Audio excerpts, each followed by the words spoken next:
Olá, meus queridos, tudo bem com vocês? Eu espero que sim. Sejam todos muito bem-vindos neste vídeo. Para quem não me conhece ainda, meu nome é Marina Verdoliva, eu sou terapeuta holística e psicanalista. Compartilho aqui no canal um pouco do que eu aprendi ao longo de mais de 20 anos sobre espiritualidade, ocultismo e sobre a psique humana. A minha consulta 4 em 1 é bem diferente, tá? Tem mapa de numerologia, de astrologia, radiestesia. E para quem se interessar, tem sessão de psicanálise com espiritualidade também, tá? Mais informações na descrição desse vídeo. Continuando o assunto do vídeo anterior sobre pessoas encarnadas que são belas violas por fora, mas por dentro é pão bolorento, né? E isso fica registrado no corpo espiritual, conforme descreveu André Luiz no livro Libertação, do Chico Xavier. Quem não assistiu o vídeo, vou deixar o link aqui na descrição e também no izinho para você poder conferir e saber do que eu tô falando, tá? Eu comentei que eu já tinha passado por uma experiência parecida com a que André Luiz descreveu neste livro, que foi descrito no vídeo anterior, tá? E eu vou contar para vocês como foi que isso aconteceu. Foi em 2020. Eu estava em projeção astral. Para quem não sabe o que é uma projeção astral, é quando nós dormimos, tá? E conseguimos sair do corpo físico conscientemente, tá? Ou seja, você sabe que o seu corpo físico está dormindo, mas você consegue viajar, né? Fazer essa viagem no campo astral conscientemente, tá? Sonhos lúcidos também são parecidos. Porque no sonho normal são aqueles ligados ao inconsciente, né? Então são aqueles bem doidos, né? Aqueles cheios de símbolo que não se conectam à primeira vista, né? Quando você acorda e você não entende nada do que você sonhou. Não tem começo, não tem meio, não tem fim, é tudo junto e misturado. Já o sonho lúcido, ele tem começo, meio e fim, e você lembra de tudo, com muitos detalhes, tá? E as lembranças não se perdem, né, ao longo do dia ou quando você acorda, elas ficam registradas, tá? O que não acontece num sonho normal, né? Que se a gente não anota, não tenta revivê-lo novamente, ele vai se perdendo, né? Você acaba esquecendo depois que você acorda, depois que você está desperto. Neste dia, por acaso, né, que eu estava em projeção astral. E eu me lembro de tudo como se fosse hoje, tá? Isso ficou bem marcado, bem registrado em mim. Bom, eu tinha o costume de ficar à noite na porta da minha cozinha, que tinha uma vista incrível do céu à noite, tá? Eu conseguia ver até a formação assim da Via Láctea num corredor grande que tinha no meu quintal, tá? E eu fazia isso sempre. Quase toda noite eu sentava um pouquinho ali na porta da cozinha só para poder ficar olhando as estrelas dali, tá? E naquele dia eu fui dormir, saí do corpo, tá? E uma coisa interessante é que eu percebo os meus mentores, tá? Meus protetores espirituais ao meu lado, mas eu não os vejo. Tá? Eu os percebo, mas dá para contar nos dedos da mão quantas vezes eu consegui ver, né? Mas eu sei que eles estão comigo. Se você faz projeção astral, tem esse tipo de sonho, é muito comum isso acontecer também, tá? A gente não visualizar, mas você perceber, né? Que eles estão com você. Então eu fui dormir, saí do corpo e me levantei ali e me sentei ali na porta da cozinha. E eu achei engraçado, porque foi meio como que uma atração para fazer isso, sabe? Só para fazer isso sempre, né? Eu pensei, mas que diabos eu tenho que ficar fazendo aqui, sentada na porta da cozinha, né? Será que vai aparecer alguma coisa no céu? Vai acontecer alguma coisa no céu que eu tenho que registrar, né? E aí eu olhei para o meu lado esquerdo, que dava vista para o portão da minha casa. E eu vi o espírito de uma mulher, com aqueles vestidos meio que vitorianos da Idade Média, sabe? Bem volumosos, bem grandões, assim. E eu reconheci quem era aquele espírito. Era uma pessoa que eu conheço, que está encarnada, né? Mas a hora que eu olhei bem para o rosto desse espírito, eu falei, gente, como é que pode, né? Porque ela parecia uma bruxa, mas daquelas bem horríveis. Eu não tô falando de uma bruxa igual eu e você, tá? Eu tô falando de uma bruxa horrorosa. Não de conto de fadas, aquelas de filme de terror, sabe? Parecia que ela tava até mumificada, toda deformada, parecia uma caveira, mas assim, gente, um rosto assim horrível, tá? E eu olhava aquilo, né? E eu ainda duvidava. Eu pensei, meu, como que é ela? Mas ela tá nessa aparência, porque a gente fica meio, né? Você sabe que é a pessoa, mas a aparência dela tá diferente. Que foi como aquilo que o André Luiz descreveu no livro, né? Mas era ela, né? E atrás dela tinha pelo menos uma dezena de espíritos, eu não sei quantos, porque eu não contei, tá? Espíritos também horrorosos, como ela, assim, só que eles eram menos imponentes, né? Como se ela estivesse liderando aqueles espíritos, e ela vinha na frente e esses espíritos vinham atrás. Olha, uma coisa totalmente assustadora, mas extremamente interessante também, porque eu via todos eles vindo, eles passaram assim na minha frente, eles não me viram, e eu fiquei ali parada, olhando assim, né? Eu falei, cara, que interessante ter esse tipo de experiência. E eu não fiquei com medo naquela hora, né? E eles estavam indo em direção ao fundo da casa. Tinha um quintal muito grande naquela casa, tá? E a janela do meu quarto, que estava aberta, ficava no fundo, né? Dava de fundo com esse quintal. E aí eu fiz a maior cagada do mundo por medo, né? E falta de confiança. E por ser humana também, né? Porque toda aquela visão não era nada bonita, né? E o medo, gente, o medo emburrece, né? Se eles não estavam me vendo ali, né, e não conseguiram entrar pela porta onde eu estava, eles não iam conseguir entrar pela janela do meu quarto que estava aberta, né? Mas, infelizmente, por medo, né, eu pensei, ai, ela vai conseguir entrar pela janela do meu quarto que está aberta. E a hora que eu baixei o meu padrão de confiança, né, a hora que eu pensei isso, eu me vi deitada na cama, com paralisia do sono, tá? Essa criatura em cima de mim, falando coisas que eu não conseguia entender, tava pressionando o meu peito, com as mãos no meu pescoço, e eu sem conseguir falar, sem conseguir respirar, sem conseguir me mexer, né? A única coisa que eu consegui pensar naquele momento foi, por favor, me ajudem, né? E assim que eu falei isso, apareceu um símbolo enorme no teto do quarto, em cima da minha cabeça e da dela, porque ela estava em cima de mim, né? E tinha muitos símbolos dentro de outro círculo, tá? Não é igual, mas parecia com aqueles símbolos do filme do Doutor Estranho, né? Vou colocar a imagem enquanto eu falo. Parecia com aquilo, mas não era aquilo, tá? Era bem luminoso, uma coisa muito bonita de ver, sabe? E eu conhecia aquele símbolo, eu conhecia tudo que estava dentro daquele símbolo. Mas, como eu sou uma péssima desenhista, sabe? Eu não consegui transferir aquela imagem do papel daquela imagem para o papel, né? E eu reconheci na hora. Quando eu acordei, eu não sabia nada do que significava aquilo ali, tá? Mas eu reconheci enquanto eu estava em projeção, o que é bem estranho, mas deve ser também normal acontecer em alguns casos isso, tá? Porque não é realmente pra gente lembrar, né? Isso não é para ficar registrado, o conhecimento que a gente já tem, às vezes, de vida ou experiências anteriores, tá? E quando esse círculo luminoso apareceu e eu vi esse círculo, reconheci o que ele significava, a criatura desapareceu, sabe? Como um passe de mágica, ela simplesmente desapareceu. Eu consegui me mexer, consegui respirar, né? Consegui acordar e ficar bem, tá? Eu não me culpo por ter sentido medo, sabe? Eu me xinguei um pouquinho, mas depois passou, tá? Porque eu até sou grata, né? Porque os meus companheiros espirituais me socorreram, mesmo eu tendo duvidado, mesmo eu tenho ficado com medo, né, de toda aquela situação e ter me colocado naquela situação posterior, né? Mas eu acho que também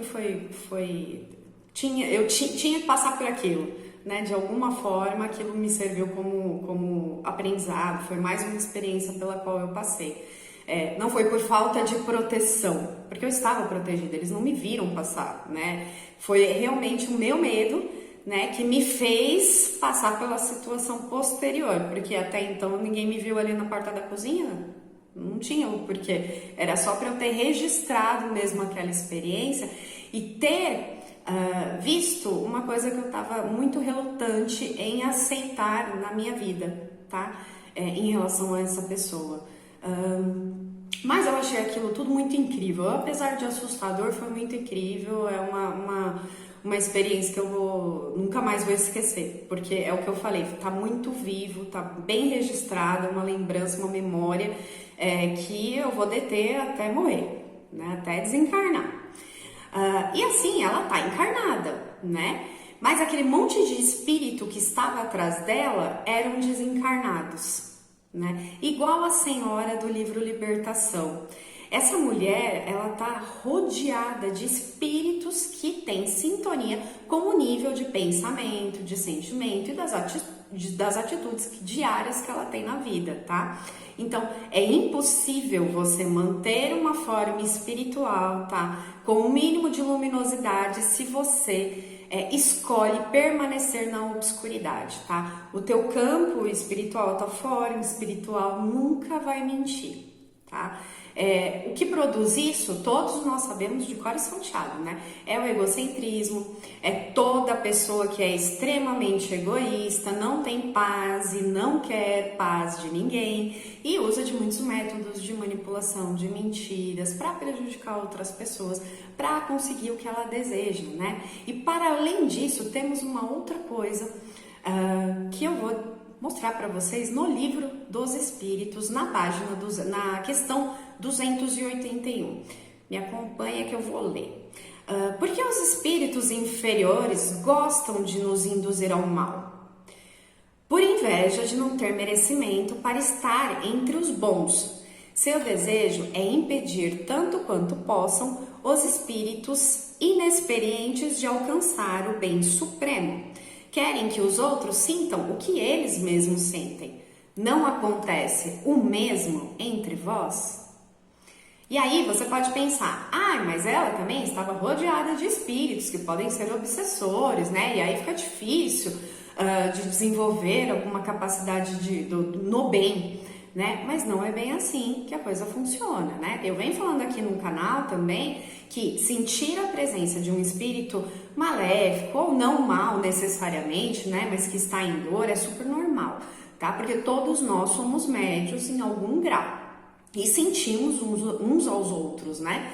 Mas para que uma pessoa seja obsediada, precisa existir sintonia, tá? Existe ajuda tanto para o bem quanto para o mal, tá? Tem algumas questões no livro dos Espíritos que explicam isso também, tá? Na verdade tem várias, né? Mas eu escolhi essas para ler para vocês, tá? É a questão 465, tá? Do livro. Com que objetivo os espíritos imperfeitos nos conduzem ao mal? Para vos fazer sofrer como eles. Questão 465A. Isso diminui o sofrimento deles? Não, mas fazem isso por inveja, por saber que há seres mais felizes. Questão 466. Por que Deus permite que os espíritos nos excitem ao mal? Os espíritos imperfeitos são instrumentos que servem para pôr à prova a fé e a constância dos homens na prática do bem. Vós, como espíritos, deveis progredir na ciência do infinito e, por isso, passais pelas provas do mal para atingir o bem. Nossa missão é vos colocar no caminho, e quando as más influências agem sobre vós, é que as atraístes pelo desejo do mal, porque os espíritos inferiores vêm vos auxiliar no mal, quando tende a vontade de praticá-lo. Eles não podem vos ajudar no mal, senão quando quereis o mal. Se sois inclinado ao homicídio, pois bem, tereis uma multidão de espíritos que alimentarão esse pensamento em vós. Mas tereis também outros espíritos que se empenharão para vos influenciar ao bem, o que faz restabelecer o equilíbrio e vos deixa o comando dos vossos atos. É assim que Deus deixa a nossa consciência a escolha do caminho que devemos seguir e a liberdade de ceder a uma ou outra das influências contrárias que se exercem sobre nós. Na questão 467, pode o homem se libertar da influência dos espíritos que procuram arrastá-lo ao mal? Sim, porque apenas se ligam àqueles que os solicitam por seus desejos ou os atraem pelos seus pensamentos. Ninguém nos obriga a nada, gente. É sempre a nossa responsabilidade, tá? Eu já vi casos de pessoas que desencarnaram e quando conseguem ver o perispírito, conseguem enxergar o corpo espiritual das pessoas que elas se relacionaram, tá, em vida, mas que é óbvio não viam quando encarnados, né? Enlouqueceram de ódio, tá? Dentre tantas variáveis conhecidas, né, essa é uma das formas de se tornar obsessor de alguém, tá? Por quê? Quando você desencarna e tá muito apegado, preocupado com a família, recusa ajuda espiritual e insiste em ficar por aqui, como no caso lá da outra senhora do vídeo anterior, você consegue perceber qual é a aura que envolve as pessoas, quem manipula, quem mente, quem engana, quem prejudica, quais são as companhias espirituais dessas pessoas, você consegue ver o campo espiritual delas, tá? Você consegue ver o que ela emana energeticamente e espiritualmente. Então você pode sim se sentir tentado a se vingar, tá? Porque reconhece às vezes que foi usado, que foi atrapalhado, ou vê que a pessoa, dessas pessoas está prejudicando outras que você ama e você cai na armadilha de tentar ajudar, né? Na falsa tentativa às vezes de proteger e desejo de se vingar, acaba atrapalhando inclusive aquelas pessoas que você ama, né? Que foi o que aconteceu também lá no caso do vídeo anterior. Eu sempre digo aqui, você tem que sentir ódio, raiva, tristeza, a gente tá aqui pra sentir tudo, gente, não tem como fugir disso, tá? Mas experimentar não é cultivar, né? Existe quem cultive ao longo do tempo, né? E só consegue ficar com aquilo que é ruim, só vai conseguir compartilhar também sofrimento. Quando você estiver no nível de consciência que você reconhece que não é saudável, peça ajuda sincera e ela virá, tá? Você não precisa de uma oração pronta, você não precisa fazer novena, você não precisa ir na igreja, você só precisa ser sincero e ter realmente vontade, tá? E ter sentimentos e pensamentos mais construtivos, tá? Ter essa vontade sincera, tá? Porque tanto o mal quanto o bem vicia. É só você escolher que lado você quer cultivar, tá? Falar mal dos outros, por exemplo, vicia, né? Pensar mal dos outros vicia, fazer mal aos outros vicia. Você acha mesmo que você está rodeado de espíritos luminosos, por exemplo, quando você está metendo pau em alguém na mesa da fofoca? Não tá, né? Quem muito olha para os outros, esquece de olhar para si, tá? E quem olha para si, tá no caminho aí da ascensão espiritual. É isso que é orai e vigiai, né? É isso que a gente tem que manter na nossa vida.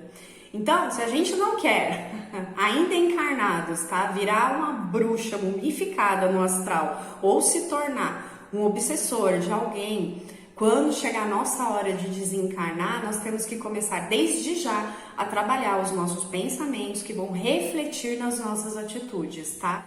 O tema do próximo vídeo é para desmistificar algumas crenças sobre karma e reencarnação, tá? A pobreza nem sempre é expiação e a riqueza não se trata de merecimento, tá? Bom, é isso. Se você tiver alguma pergunta sobre os temas, deixa aqui no comentário ou quiser contar também a sua experiência, eu vou adorar te ler, tá bom? Espero do fundo do coração que esse vídeo nos ajude, né? Se você gostou desse vídeo, não esquece de deixar o seu like, compartilhe esse vídeo com seus amigos, se inscreve aqui no canal e não esquece de tocar o sininho para receber a notificação dos outros vídeos, ok? Beijo no coração de todos vocês.